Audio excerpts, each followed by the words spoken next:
Rasizmus na operných doskách niektorí tvrdia, že stále je. Lawrence Brownlee, ktorý už onedlho príde zaspievať aj na Slovensko, láme na operných doskách srdcia mnohým ženám.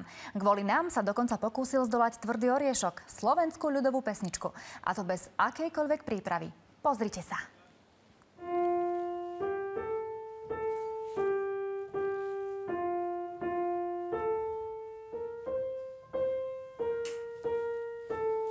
Sedem days Jadzuki mala, a pred Zaza nevidala,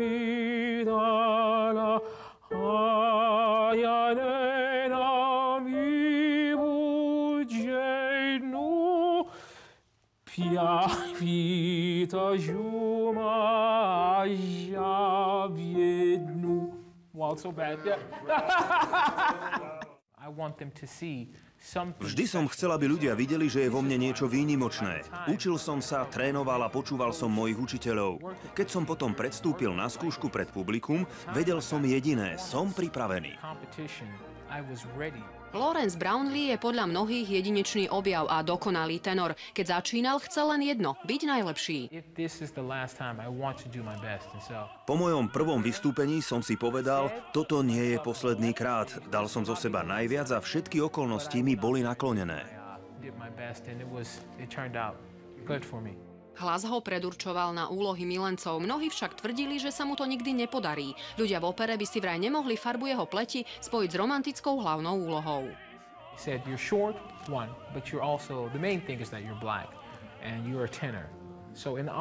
Tvrdili, že som nízky a hlavne, že som černoch. Ja som tenor a v opere je tenor väčšinou hlavná romantická postava. Našťastie som mal od začiatku pri sebe ľudí, ktorí tvrdili, že musím veriť svojmu talentu a tomu, čo vo mne je. A práve to rozhodne, keď to ukážem iným. Nikdy ma neobsadili so speváčkou, ktorá by bola černoška. Vždy, keď ma vidíte na pódiu, žena mojej túžby nie je černoška. Až na asi jednu výnimku bola vždy biela.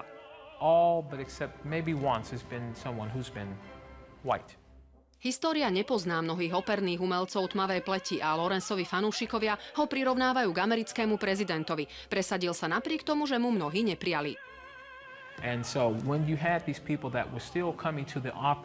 Ľudia často chodili do opery aj v časoch, keď nebolo možné, aby černoch hral hlavnú postavu. Pre mnohých je stále ťažké dať tieto dve veci dokopy. Našťastie sa to ale zlepšuje. Svoju manželku si Lawrence vyhliadol na internete, keď mala na sociálnej sieti oblečené tričko jeho obľúbeného futbalového tímu. Pári roky spolu vychovávajú dve malé deti. Radi hovoríme, že tým Jersey nás pritiahol k sebe. Rozhodne ich dres. To bola tá prvá vec, ktorú som si na nej všimol, keď som si pozeral jej fotky. Povedal som si, sme z rovnakého štátu. Až neskôr som zistil, aká je úžasná. Pri mojom povolaní musíte mať pri sebe niekoho výnimočného. Nie je ľahké byť v manželstve s osobou, ktorá je stále na cestách. Kendra väčšinou chodí so mnou, ale máme dve malé deti, takže nie vždy je to možné. Ale je veľmi trpezlivá a má pre mňa pochopenie. Je to najlepšia žena, akú si môžem prijať. She's a very understanding person and she's patient, and so that's the best type of wife to have.